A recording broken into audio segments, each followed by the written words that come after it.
sempat kita bincang tentang kemasyarakatan gitu ya Gus ya. Ya. Sudah sebesar apa hari ini peranan pesantren dalam pemberdayaan masyarakat sebelum dan sesudah adanya UU pesantren itu sendiri Gus? Kalau terkait dengan peran pesantren kepada masyarakat, kita sendiri ya belum mendata terkait dengan hal itu Mbak, terkait dengan hal itu, karena yang pasti kita perlu data yang cukup luar biasa lah. Real, bagaimana perkembangan santri ketika sudah berada di kalangan masyarakat. Kemudian kalau keterkaitannya dengan adanya undang-undang tersebut, mungkin perlu lebih ada sosialisasi ke masyarakat bahwasanya pesantren itu sekarang sudah ada undang-undangnya loh, yang kemudian menggarisbawahi pesantren itu adalah lembaga formil yang memang sudah pantas dan sangat pantas untuk hadir di masyarakat secara formal, secara legal.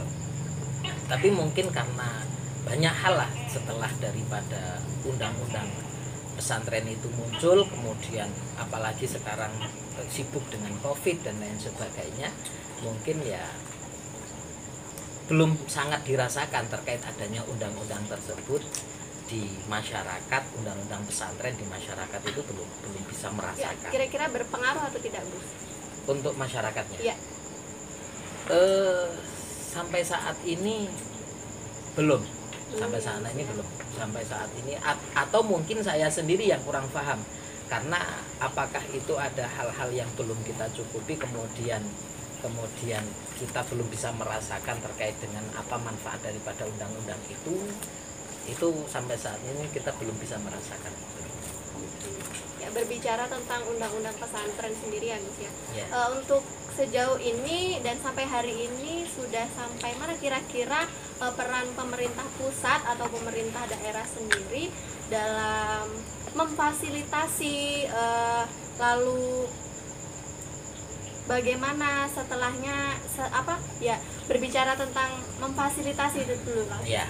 Itu khususnya di Provinsi Lampung sendiri itu bagaimana? Secara khusus ketika memang pesantren itu ada perhatian karena adanya dasar undang-undang itu, pesantren belum pernah merasakan itu. Belum pernah merasakan itu, karena pesantren kami khususnya yang ada khusus di dalam lingkup pesantren ya dari pengelolaan atas apa yang diberikan oleh wali santri ataupun orang-orang di sekitar pesantren gitu. Jadi kalau yang dari pemerintah atas adanya undang-undang tersebut kemudian berpengaruh terkait dengan perhatian pemerintah terhadap pesantren sampai saat ini, atau mungkin saya yang belum pernah dapat kabar itu, yang lain sudah, saya tidak tahu, tapi saya merasakannya sepertinya belum. Dan mungkin tidak ngerti apakah nantinya akan seperti halnya sekolah umum yang mendapatkan anggaran khusus seperti adanya operasional BOS ya, itu enggak tahu, cuman sampai saat ini belum. Adapun toh ada bantuan mungkin bantuan seperti halnya umum pada saat sebelum adanya undang-undang, adanya bantuan asrama rumah susun, kemudian adanya bantuan LKSA itu dan LKSA pun itu karena kesejahteraan sosial anak, pendataan terkait dengan anak-anak yang kaitan dengan perekonomian. Jadi yang memang spesifik dari undang-undang itu sendiri kita belum pernah merasakan. Berbicara tentang hal itu, di belakangnya tentunya adanya Sisdiknas gitu ya, dan undang-undang pesantren itu sendiri.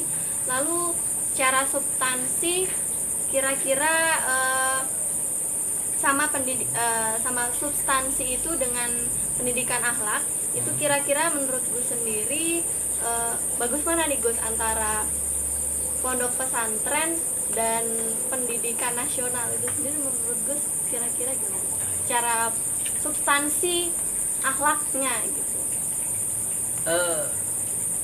Kalau melihat daripada proses, memang pesantren saya kira lebih unggul daripada lembaga-lembaga formal.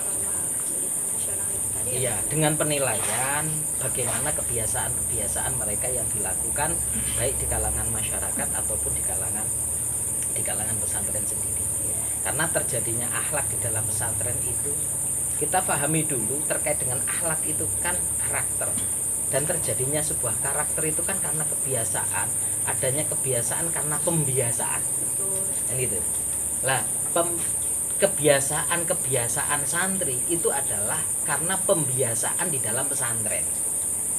Bagaimana ketika akhlak itu diajarkan kepada mereka melalui taklimnya, bagaimana akhlak anak perempuan melalui akhlakul banatnya, kemudian banyaklah wasoyanya.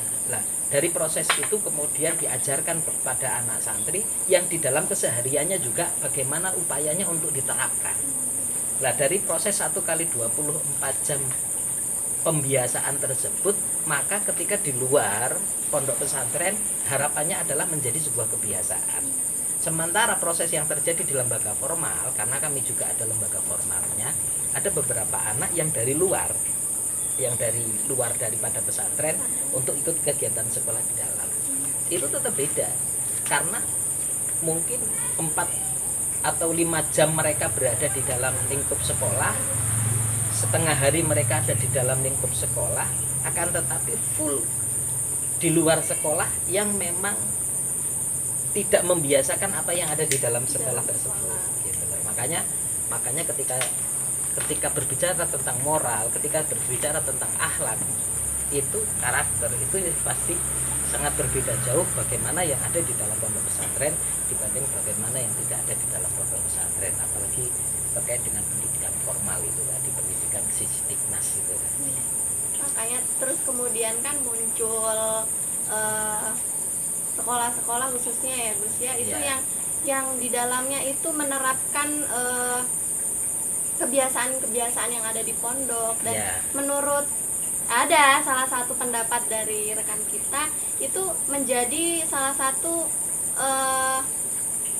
penurunan performa dari pondok pesantren yang ada, karena di pendidikan formal sudah ada kegiatan-kegiatan yang harusnya ada di pondok sudah diterapkan nih di pendidikan formal. Kenapa saya harus masuk ke pondok? Nah, ada yang berpendapat seperti ini, mana Gus? Tidak tahu ya terkait dengan di luar itu seperti apa yang terjadi ketika ada beberapa lembaga yang memang mengadopsi daripada kegiatan seperti yang ada di dalam pondok pesantren. Tapi yang pasti pondok pesantren itu tidak kemudian mereka-reka segala sesuatu proses akan dijadikan seperti ini dan seperti itu, enggak. Jadi yang ada di dalam pondok pesantren itu pokoknya mengikuti pakem yang sudah diajarkan oleh para guru-guru terdahulu, kan gitu. Jadi ketika pakem seperti adanya bandongan, seperti adanya sorogan, seperti adanya hafalan, muhafadzah dan lain sebagainya itu merupakan sebuah pakem yang ada di dalam pondok pesantren. Ya sudah, pokoknya jalannya ya seperti itu. Bagaimana keadaan di luar, bagaimana anak-anak, yang penting jalannya di dalam pondok pesantren seperti itu. Dan alhamdulillah itu ketika yang lain mengadopsi itu dan kemudian kok bisa berhasil, ya syukur alhamdulillah, berarti ada nilai baik yang bisa ditularkan dari pesantren ke kelembagaan yang lain. Jadi ya syukur alhamdulillah kalau memang ada. Tapi kalau secara full seperti halnya pondok pesantren, saya kira keunikan pondok pesantren itu gimana ya, sangat sulit untuk bisa dipahami secara terperinci gitu. Tetap ada pembedanya lah itu. Tetap ada pembedanya. Ya, lalu sejauh mana implementasi dari pendidikan pesantren itu sendiri sehingga pendidikan pesantren itu mampu melahirkan tokoh-tokoh yang sangat legendaris seperti itu lah itu. Iya. Sejauh mana? Ya syukur alhamdulillah ketika dari kalangan pesantren itu saat ini sudah sangat banyak sekali yang tokoh-tokoh yang cukup legenda, seperti yang saat ini sedang menjabat wakil presiden Kiai Ma'ruf Amin tidak terlepas daripada dunia santrinya. Kemudian ketika adanya Kiai Abdurrahman Wahid sudah pernah menjadi presiden di dalam menjadi orang yang penting di kalangan negara. Kemudian ada beberapa tokoh-tokoh yang lain seperti adanya Kiai Mustafa Bisri, kemudian Habib Lutfi bin Yahya, itu juga terkait daripada kalangan pondok pesantren yang memang diakui sebagai orang yang penting di negara kita. Tapi tidak atas adanya tokoh-tokoh yang melegenda tersebut, pesantren tetap beliau sebagai i'tibar, beliau sebagai suri tauladan, bahwasanya pesantren itu tidak hanya kemudian jadi imam tahlil aja loh, gitu kan. Pesantren itu tidak kemudian hanya jadi mudin yang suka ngurusin mayat aja loh, kan gitu, enggak. Tapi pesantren juga bisa berkiprah lebih jauh, mereka beliau bisa berkiprah bahkan sampai bagaimana menjadi tokoh-tokoh yang cukup terpandang di negara kita ini. Maka saya kira kalau terkait dengan kemanfaatannya sungguh sangat luar biasa, akan tetapi apa pengaruh terhadap pondok pesantren, hubungannya terhadap pondok pesantren tetap berjalan sesuai pakemnya, ya sudah seperti itu. Wayai ngaji ya ngaji, wayai lalaran ya lalaran, wayai sekolah, wayai jamaah. Jadi sudah cukup lurus gitu saja. Jadi tidak ada kemudian bagaimana mentokoh-tokohkan atau seperti apa, itu tidak ada. Lalu bagaimana perkembangan untuk pendidikan pesantren sendiri dari masa ke masa itu, Gus, untuk sejarah, lalu ya perkembangan secara signifikannya gitu. Iya. Kalau melihat sejarah, ya bahkan negara ini pun bisa dikatakan merdeka, bidan-bidannya adalah kalangan pesantren. Yang memerdekakan republik ini tidak juga terlepas daripada kalangan pesantren. Maka pesantren sangat berperan di dalam negara itu, sangat sekali berperan. Kemudian dalam proses perkembangannya memang sempat terjadi penurunan, sempat terjadi seperti halnya yang disampaikan Mbak Nana tadi, seolah-olah ketidakpercayaan terhadap pesantren daripada lembaga umum waktu itu zamannya. Tapi alhamdulillah saat ini sudah mulai bertumbuh kembang. Pesantren-pesantren dimanapun berada, semakin tambahnya waktu malah semakin banyak santri, semakin banyak masyarakat yang ingin memondokkan santri-santrinya di pondok pesantren. Karena ya itu tadi, sekarang masyarakat sudah mulai sadar, ternyata ketika anak itu hanya sekolah tanpa adanya pesantren, mereka ya gitu-gitu aja. Malah kadang-kadang tambah gede bukan tambah ngerti, tapi tambah tidak baik kepada orang tuanya. Maka itu loh yang baik sama orang tuanya anak-anak pesantren, itu loh yang baik sama guru-gurunya anak-anak pesantren.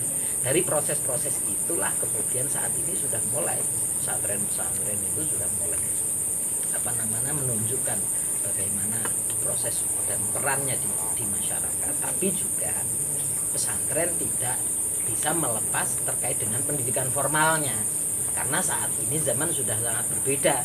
Ketika ada pesantren yang tidak ada itu pendidikan formalnya, mindset lama masyarakat itu masih tercipta.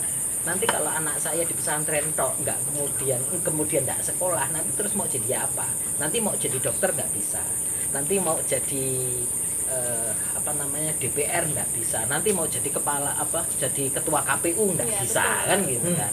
Makanya pesantren-pesantren sekarang itu ya semuanya hampir rata-rata menyediakan fasilitas untuk kelembagaan formal agar masyarakat yang pengennya anak itu di pondok sambil sekolah itu juga tersedia.